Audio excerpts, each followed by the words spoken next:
Hi, Assalamu alaikum. I am Dr. Nizamuddin Qasmi. As you know, I am a sexual disorders and infertility specialist working here at Saira Healthcare and Hijama Center, Barabanki Uttar Pradesh. देखिए, आज की इस video में हम discuss करने वाले हैं दहलवी की शबाब शाही के बारे में, है ना।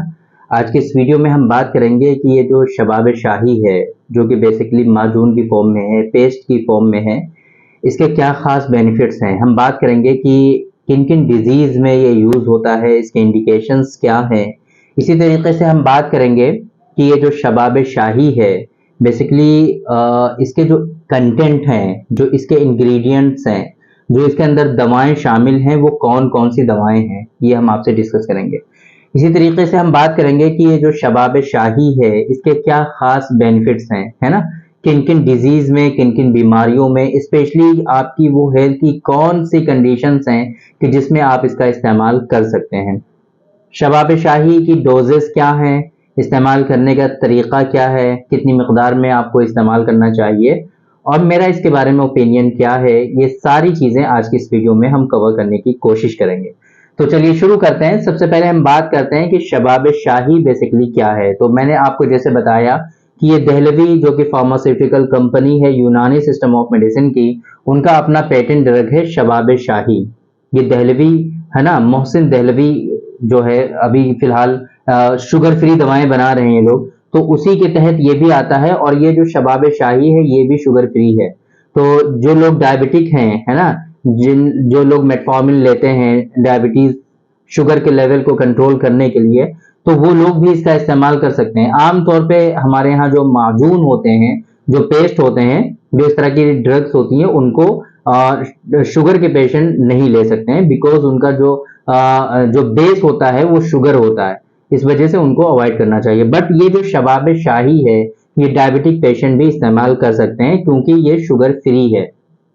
एक बात। दूसरी बात, शबाब शाही ये जो माजून या पेस्ट आप कह लीजिए, इसके अगर इंडिकेशंस की हम बात करें तो ये बहुत ज्यादा इफेक्टिव है ऐसे लोगों के लिए कि जिनका सीमेन का प्रोडक्शन जो है प्रॉपर वे में नहीं होता है, जिसको हम लोग क्या कहते हैं, किल्लत मनी या फिर हाइपोस्पर्मिया के नाम से जानते हैं। सीमेन का प्रोडक्शन प्रॉपर वे में नहीं होता है, बहुत ही कम होता है। एक बात। दूसरी बात, जिन लोगों में सीमेन की क्वालिटी बहुत अच्छी नहीं होती है, सीमेन जो है उनका वाटरी हो जाता है, सीमेन का प्रोडक्शन कम होता है, इसके साथ साथ सीमेन जितना भी बनता है वो बिल्कुल पानी की तरह होता है, उसकी विस्कोसिटी काफी ज्यादा कम होती है। तो इस वजह से भी बहुत सारे लोगों में, इसकी वजह से बहुत सारे सेक्सुअल डिसऑर्डर्स लोगों में आते हैं, वो हम बाद में डिस्कस करेंगे। तो जिन लोगों में किल्लत मनी की शिकायत है, जिसे हम लोग हाइपोस्पर्मिया कहते हैं, या फिर जिन लोगों में रिक्कत मनी की शिकायत है, जिसको हम लोग हाइड्रोस्पर्मिया या फिर हम क्या कहते हैं, उसको वाटरी सीमेन के नाम से जानते हैं। ठीक है, दो बातें। इसी तरीके से जिन लोगों में, तीसरी बात, जिन लोगों में एक्सेसिव नॉक्टर्नल इमिशंस की शिकायत होती है। क्या होता है एक्सेसिव नॉक्टर्नल इमिशन, है ना, स्वप्न दोष जिसे कहते हैं हिंदी में, या फिर कसरत एहतलाम, नाइटफॉल कह लीजिए आप, है ना, इसकी शिकायत है अगर, तो वहां पर भी इसके खास बेनिफिट्स आपको देखने को मिलेंगे। इसी तरीके से स्पर्मेटोरिया, चौथी कंप्लेंट, जिन लोगों में स्पर्मेटोरिया की शिकायत होती है। स्पर्मेटोरिया क्या होता है, धात की शिकायत जिसे कहते हैं हम लोग, जिरियान मनी या जिरियान मजी कहते हैं यूनानी सिस्टम ऑफ मेडिसिन में। अगर इस तरह की शिकायत है तो वहां पर भी आप इसका इस्तेमाल कर सकते हैं। चार चीजें हो गई। पांचवा बेनिफिट इसका है जो बहुत इंपॉर्टेंट है, वो है प्रीमेचर इजैकुलेशन।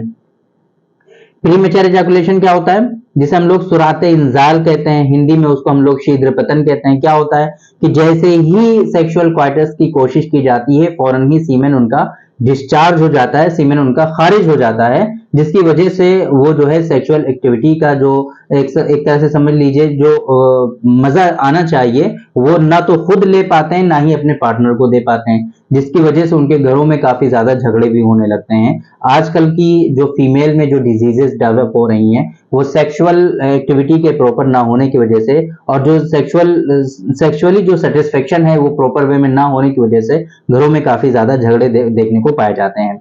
बहुत बड़ा रीजन है सेक्सुअली सेटिस्फेक्शन का ना होना, जिसकी वजह से घरों में झगड़े होते हैं। तो ये इस वजह से ये डिजीजेस काफी ज्यादा इंपॉर्टेंट होती हैं। ठीक है, जिन लोगों में ये चीजें समझ में आ गई आपको, ये तो सेक्सुअल डिबिलिटीज से रिलेटेड, सेक्सुअल डिसऑर्डर से रिलेटेड इसके बेनिफिट मैंने आपको बता दिए हैं कि ये दहलवी का जो शबाब शाही है उसको आप कहां कहां पर इस्तेमाल कर सकते हैं। इसी तरीके से जनरल डिबिलिटी में इसके खास फायदे होंगे, है ना।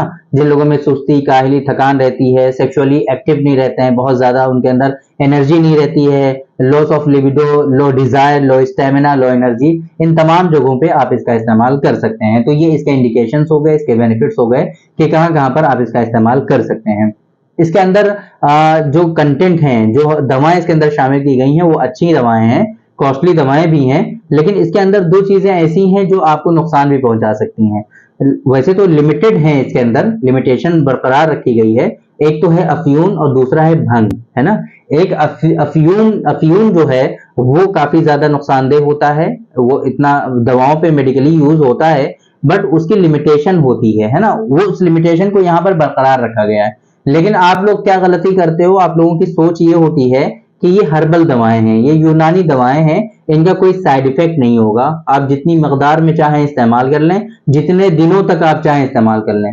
ऐसा हरगिज नहीं है। मैं आप लोगों को सबसे पहली बात यही बता रहा हूं इसके कंटेंट में कि इसके अंदर अफ्यून भी है, इसके अंदर भंग भी है ना। तो इस वजह से इसकी जो डोज आपको बताई जाएगी उसी डोज में आपको इस्तेमाल करना है।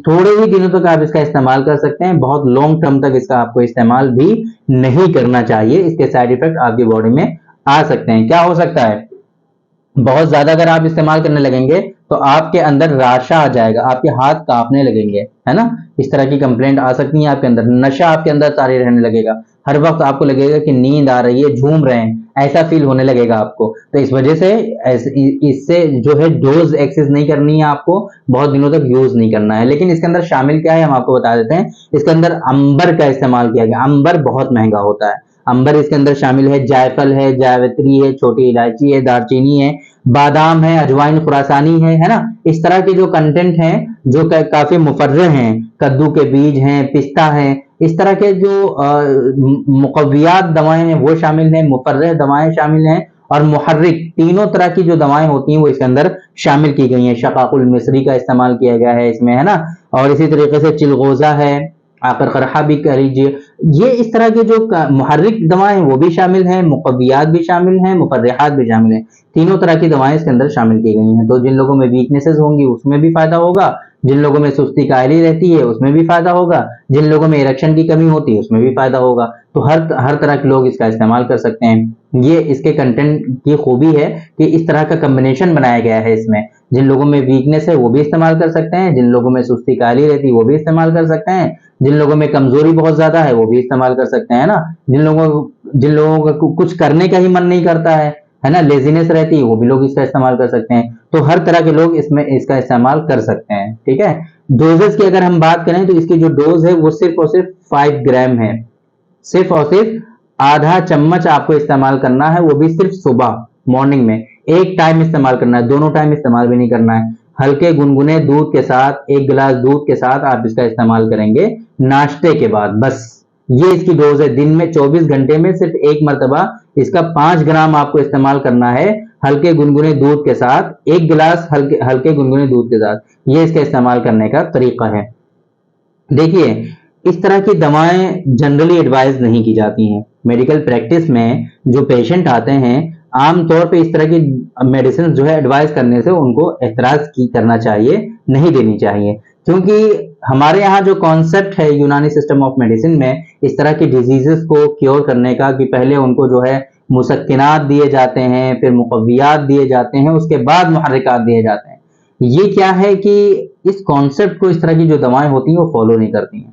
ये सडन इफेक्ट के लिए ठीक है। एक पेशेंट आ रहा है, वो ये कह रहा है कि मेरी 2 दिन के बाद शादी है, अब अगर आपने मुझे कोई ऐसी मेडिसिन नहीं दी तो मेरी जिंदगी बर्बाद हो जाएगी। इस तरह के पेशेंट आते हैं। अब पहले से तो उनको ख्याल नहीं आती ये बातें कि मुझे परेशानी है, पहले से ट्रीटमेंट कर लें, लेकिन एकदम से आ गया आपके पास, तो वहां पर इसका इस्तेमाल करना तो ठीक है, किसी हद तक, है ना। आप इस्तेमाल कर लेंगे तो एटलीस्ट उसकी जो शादी है वो सही से स्टार्ट हो जाएगी, फिर आगे चल करके उसका ट्रीटमेंट जो भी होगा वो फॉलो कर लेगा। इस तरीके से इसका इस्तेमाल ठीक है। लेकिन आप ये चाहें कि अगर आपको प्रीमेच्योर एजैकुलेशन की शिकायत है, आपके अंदर सेक्सुअल डिबिलिटीज हैं, सेक्सुअल डिसऑर्डर्स हैं, और आप इसका रेगुलर बेसिस पे इस्तेमाल करते रहें, तो ये आपके लिए नुकसानदेह साबित हो सकता है और इसके काफी ज्यादा बैड इंपैक्ट आपकी बॉडी में आ सकते हैं। इस वजह से आप लोगों को रेगुलर बेसिस पे इसका इस्तेमाल हरगिज नहीं करना चाहिए। हमारे यहाँ जो कॉन्सेप्ट है यूनानी सिस्टम ऑफ मेडिसिन में कि इस तरह के जो पेशेंट होते हैं उनको पहले मुसक्किनात दिए जाते हैं, फिर मुक़व्वियात दिए जाते हैं, फिर मुहर्रिकात दिए जाते हैं। एक पूरा सिस्टम है, उसको फॉलो किया जाता है। जब इस तरीके से ट्रीटमेंट पेशेंट का होता है तो वो सक्सेसफुल क्योरेबल ट्रीटमेंट होता है। एक मतलब है इस कॉन्सेप्ट को जब फॉलो कर लिया जाता है तो ये डिजीजेस जो हैं हमेशा के लिए खत्म हो जाती हैं और ये क्योर हो जाती हैं। पेशेंट बिल्कुल डिजीज फ्री हो जाता है, जैसे उसकी पहले की कंडीशन होती है सेम वैसे ही हो जाता है, डिजीज उसकी बिल्कुल खत्म हो जाती है। तो मेरे हिसाब से आप लोगों को बहुत ही शॉर्ट ड्यूरेशन के लिए अगर जरूरत हो तो ऐसी सूरत में आप इसका इस्तेमाल कर लेंगे, अदरवाइज आप इसका इस्तेमाल ना करें। और अब आपके नियरेस्ट जो भी अच्छे डॉक्टर्स अवेलेबल हैं आप उनसे कंसल्ट करिए, उनसे मशवरा करिए। ऐसा नहीं है कि आपको अगर इस तरह की कोई परेशानी है तो आपको कंसल्ट नहीं करना चाहिए और आपको शर्माना चाहिए। इन डिजीजेस में बिल्कुल भी शर्माना नहीं चाहिए। आप लोगों को प्रॉपर वे में जो गलतियां आपसे पहले हो चुकी हैं अब उस पर सिर्फ शर्मिंदा ही रहेंगे तो फिर ठीक नहीं होंगी ना।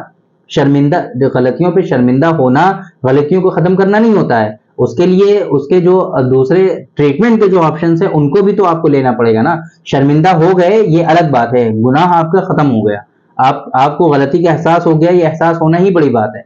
एहसास हो गया है लेकिन अब उसकी वजह से जो आपके अंदर कमियां आई हैं, आपकी बॉडी में जो वीकनेसेस आई हैं, आपकी बॉडी में जो उसकी वजह से डिजीजेस डेवलप हो गई हैं, तो उनका तो ट्रीटमेंट आपको लेना पड़ेगा ना।